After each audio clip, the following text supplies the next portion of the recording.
What's going on, guys? It's your boy Andre back with another episode of Packed In Action Figure Reviews, where we give you that action that's packed in. And on today's episode, we are going to be taking a look at the Marvel Legends series Black Panther, a part of the Marvel's The Void Build-A-Figure wave. And on today's episode, we're going to do things a little bit different. This figure is essentially a reissue of the previous Black Panther that we had previously received from Hasbro. There are a few new pieces here and there, but overall, what I'm going to be focusing on is how we can improve this figure. I was excited initially when this figure came out. It heavily reminded me of the old days Toy Biz Black Panther that was released in the same color scheme with the black and gold. However, with this figure, the gold is lacking, if I'm going to be completely honest, and that, that's very sad to say, especially since we're talking about King T'Challa, the king of Wakanda. I would expect that he would have better paint applications, which is a shame, because I definitely feel like this figure could have been bumped up a notch or two, just with some proper paint application. So today we're going to be doing a quick speed review of the figure.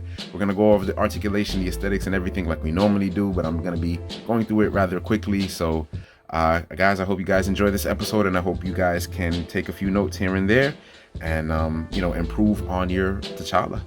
So taking a quick look at the packaging, we do have the Legend series here. We do have the open window box here where you can see the figure before you purchase it. I always advise, collectors to double check your figures, make sure paint applications and everything like that. But for this figure, I guess it's really not going to matter.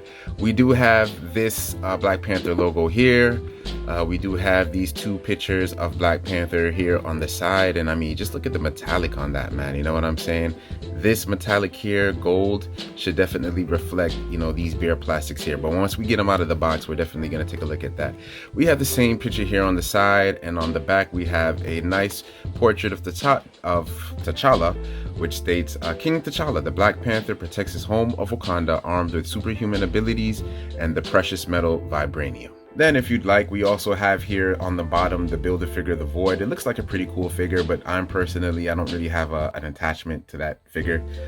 So the only figure from this wave I've actually gotten is the Black Panther. I might pick up that Power Princess because she does remind me of Wonder Woman. I might do a custom on that, but that is the rest of the figures if you do want to complete that. All right, and here's Black Panther out of the packaging, and I really want to like this figure, but I just feel like there was not enough effort that was put into this figure in order to really make it pop and shine the way that maybe Hasbro intended to do so.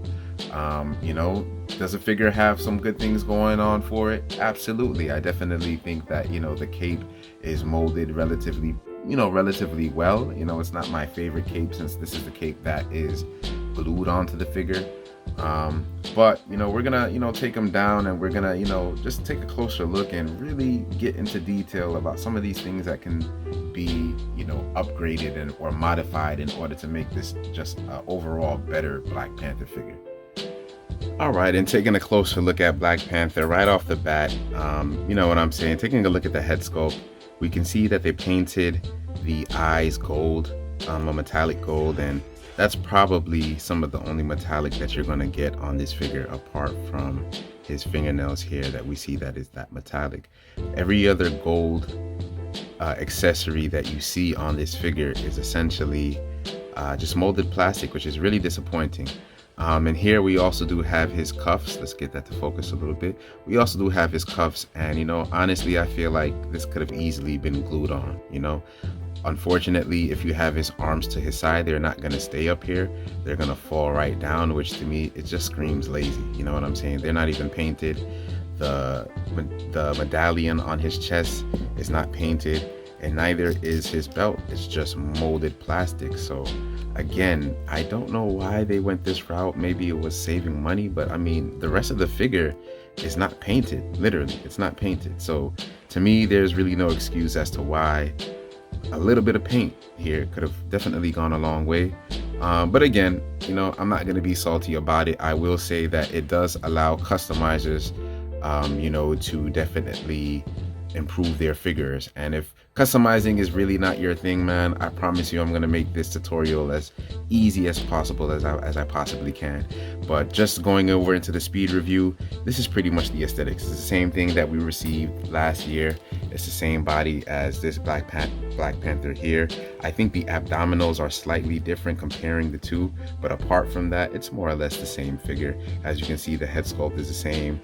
With this one here on my right, the eyes are, get that to focus, the eyes are silver/white, and then over here they're gold, but the rest of the figure is more or less the same. If we take a look at the hands, we can see that the molding there for the forearms is the same here, and it's literally the same hands too as well.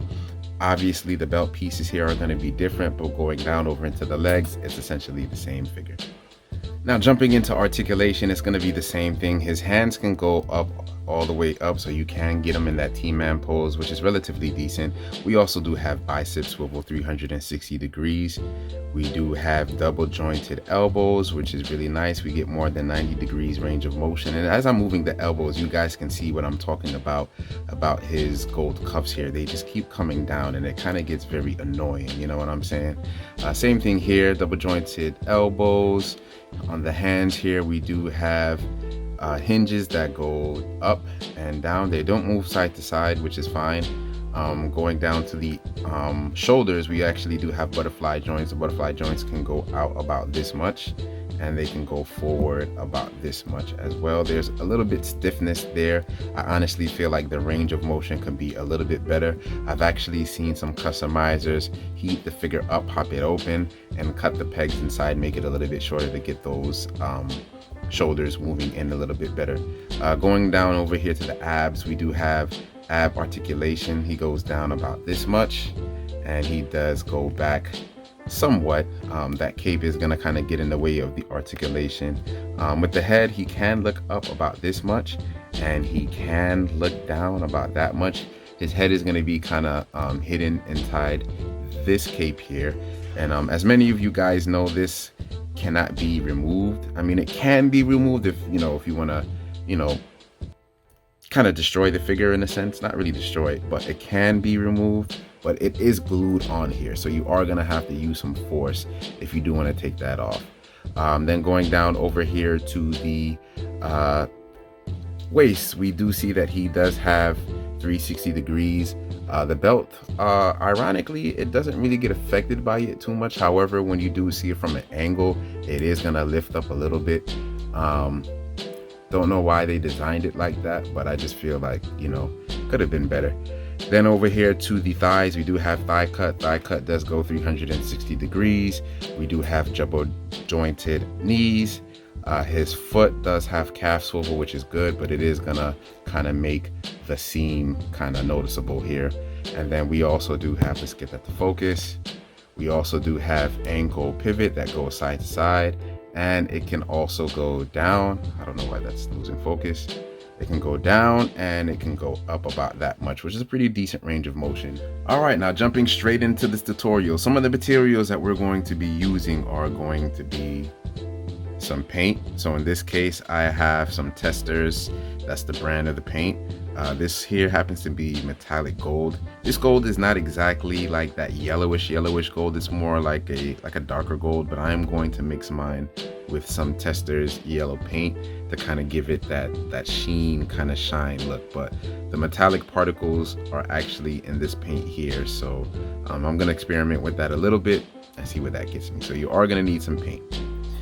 Of course, without paint, you're gonna definitely need a paintbrush. Don't mind mine being dirty right now. And then we also need some kind of clear coat or top coat to go over the paint to ensure that our paint does not strip once we paint it. In this case, I'm using Testors Gloss Coat Top Coat paint. And so far I've used it, it's worked relatively well. You just have to be careful because it kind of does smell while using it. Oh, and I totally forgot. If you happen to have some sandpaper laying around, in this case, I am using Gator P150 Light Surface Prep for light smoothing of raw wood, drywall, fiberglass, and metal. You can also use this for plastic. However, I would say this is not necessarily a requirement. However, I do find that if I do lightly sand some of my figures, as far as the surface area that I want to paint, it does help the paint stick on there a little bit better. So again, not necessarily 100% needed, but you know, if you want better results, I would definitely recommend this. You can probably get it from like Walmart or something like that for like $1. It's not that expensive. And bonus, this is not necessarily a requirement, but if you do happen to have this guy here, this is the Marvel Legends Black Panther Walmart exclusive. We can actually do a head swap by removing some of the paint that is from this head sculpt here, because the eyes do match you know, the color scheme with the new Panther that we have received from Hasbro. The only thing is that the eyes aren't a metallic yellow like how we see here on this figure. So just kind of, you know, doing a compare and contrast, we see that here it's more metallic-y, here it's more of a kind of flat color. But if we do remove the purple paint from this head sculpt and we head swap it, you get left with an alternative look for Black Panther. And you know, this may not be everybody's favorite look. It may not be comic accurate as far as the costume design is, but I definitely feel like, you know, if you're okay with, you know, kind of tampering with your figures a little bit, this is not necessarily a bad look. But for the case of this tutorial, if you do want to swap the head, that's entirely up to you. Me personally, I like how it looks better with this. Some of you may not, but you know, that's just personal preference. All right, so first things first, one of the first things you want to do when painting a figure is you want to wash your figure with soap and water. And the reason why you want to wash your figure is because oftentimes out of the factory when we get figures, there's a lot of different oils and stuff that's on it that can cause your paint to not get that nice finish that you want it to. And that's because you're essentially painting over a dirty figure. I know it may not seem dirty because it's, you know, quote unquote new. However, there are still some factory oils that's on there that can kind of get in the way. As you can see with my figure, I just washed mine, so there's some aspects of it and pieces of it that's still kind of wet. You want to make sure that your figure is completely dry. All right, and once we get the figure dried up, we can go ahead and start the prep work. And prepping is super duper important if you want your results to look really nice. So the first thing that we're going to do is we're going to take the sandpaper and we are going to begin to lightly sand here on the belt. I feel like the belt is one of the easiest places to start. So I can already see that there's some oils and stuff on there that kind of got left over from maybe the soap and water not being washed properly. But when we use the sandpaper, it's going to sand some of it down. So what we're going to do, we're going to take the sandpaper and we're just going to lightly sand.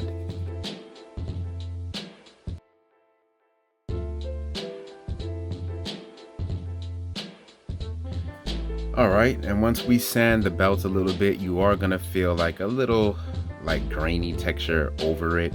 That's normal. That's probably the plastic that you scratched off kind of there. Once we finish sanding down all the areas that we want to paint, you're going to want to wash your figure again just to wipe off that kind of grainy feel that you feel in your fingers from sanding down the figure. But the next part of Black Panther that we're going to sand down is going to be the chest piece area.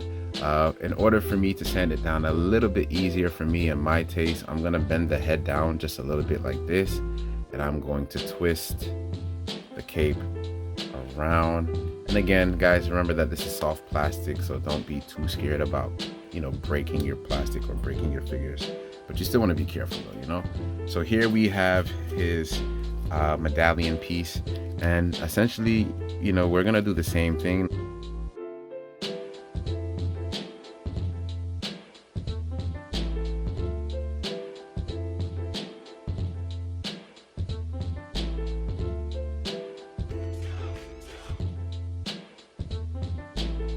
And then we're gonna move over here to the side to the cuffs, and you know, the cuffs is gonna be a little bit harder to do because they're not stationary. I suggest maybe you could possibly glue them first and then sand it down, or you can just pop off the arms, take this off, and then just paint it. But because of how fragile it seems to be, I think I'm gonna not sand this, and I'm just gonna actually just paint gold over it, and then we'll go from there. All right, guys, so after painting with this metallic paint that I recommended earlier, I came to the realization that it was too dark and it was causing the paint gold to just not really shine the way I want it to shine. So this was this paint that I used here, you know, and to me, honestly, I don't really see much of a difference. I maybe see a slight sheen, but I think because maybe I mixed it with the yellow, it kind of diluted it. So what I did instead was I actually went over to my local arts and crafts store and I had got this color here. I got extreme sheen metallic paint, and this is gold. And you know, just to kind of look at the difference, to show you, you know, this would be the difference. You know, instantly you can see the metallic. It definitely has more of that, like, you know, vibranium gold kind of look as opposed to this here. So going forward with this project, you know, this is just, you know, a trial and error mistake, as many of us customizers do time and time again. You want to go with this here. So you want to go with extreme sheen deco art metallic paint. I think this cost me like maybe $3, so it wasn't that much. But it will closely align the gold here that you see on Panther. You know, it's not a 100% perfect match, but it's pretty darn close. Pretty darn close. So now that we got that out of the way and that we're using a different paint, I'm gonna go ahead and move this one over here off to the side, and we're gonna continue painting his cuffs. And again, less is more. You don't want to put too much because it can affect the ultimate finish of the paint. I'm gonna try to get close as possible so you guys can see, like, you know, the difference. Excuse me.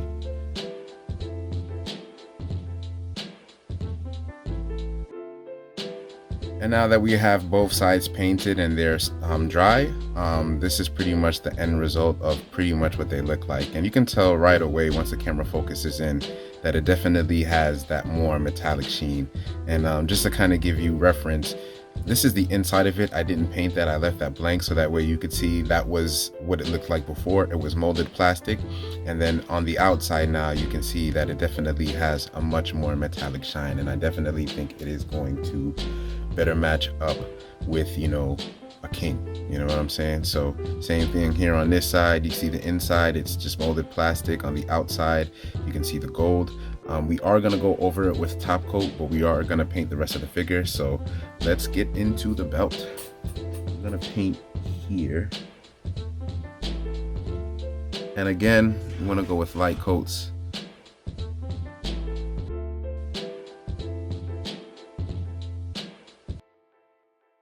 Of course, you can still kind of see the old paint that was there behind, but we are going to fix that just by adding multiple coats. I would say no more than 2-3 coats should be honestly enough.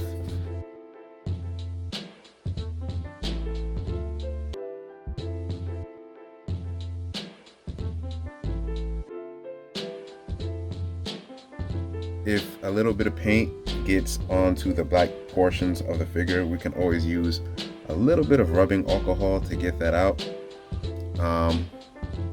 But again, I can just automatically just see that sheen, man. It just pops.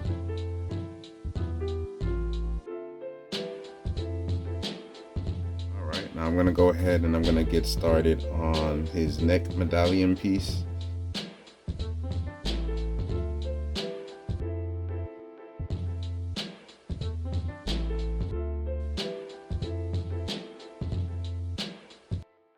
So we're gonna sit there, let that dry for a little bit, and come back to it and clean it up, and we'll see what we get for our final result.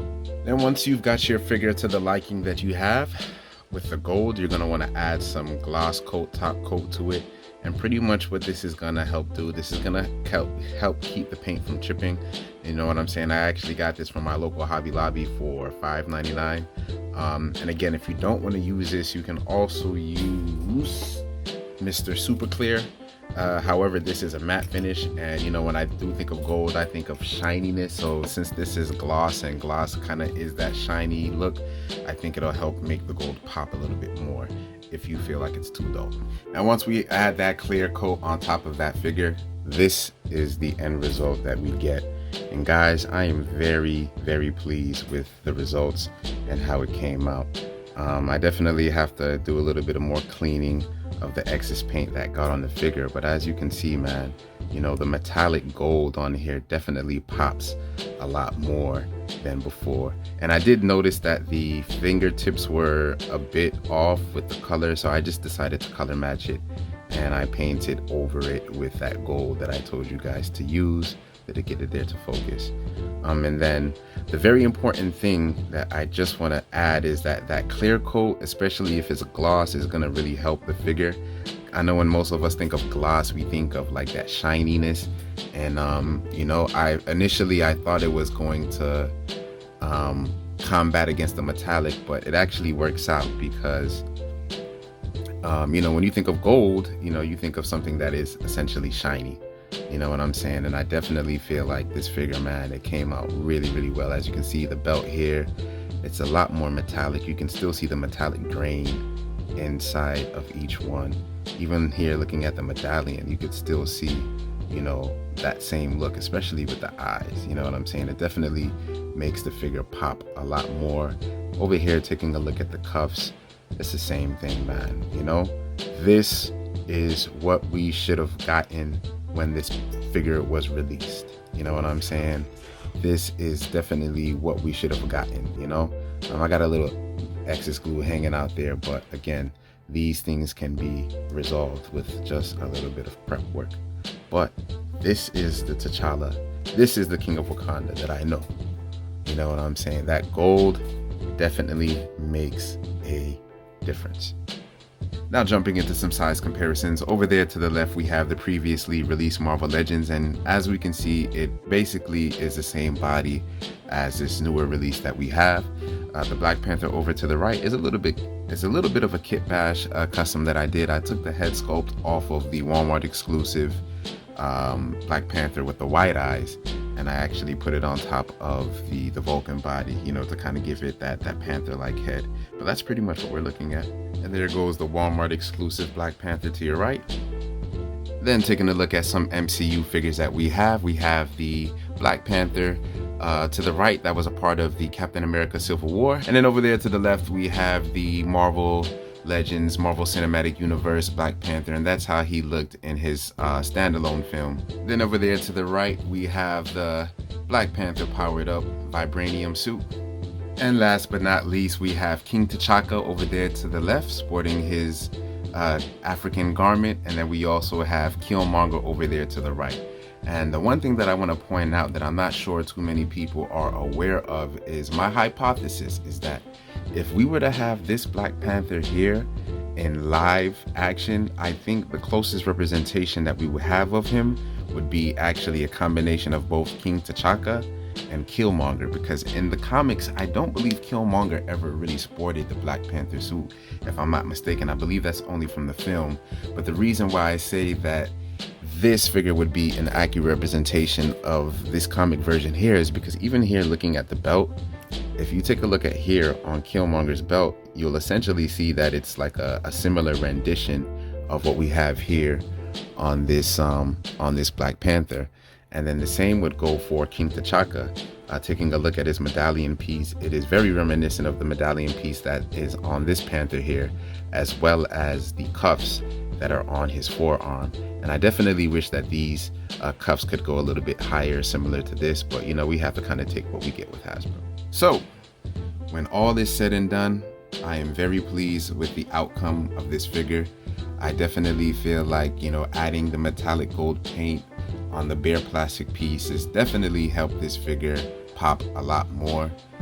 If you were hesitant about getting this figure, totally understandable. It's probably not a figure that I would buy, you know, right out. I would probably wait until, you know, it's on clearance and then pick it up on clearance and then paint the gold parts as you please. But I'm very pleased with the outcome of the results of this painting, and I definitely feel like it adds the figure up a few notches. You know what I'm saying? It definitely doesn't make the figure look so bland. You know what I'm saying? So once again, guys, thanks for checking out Packed in Action Figure Reviews, where we give you that action that's packed in.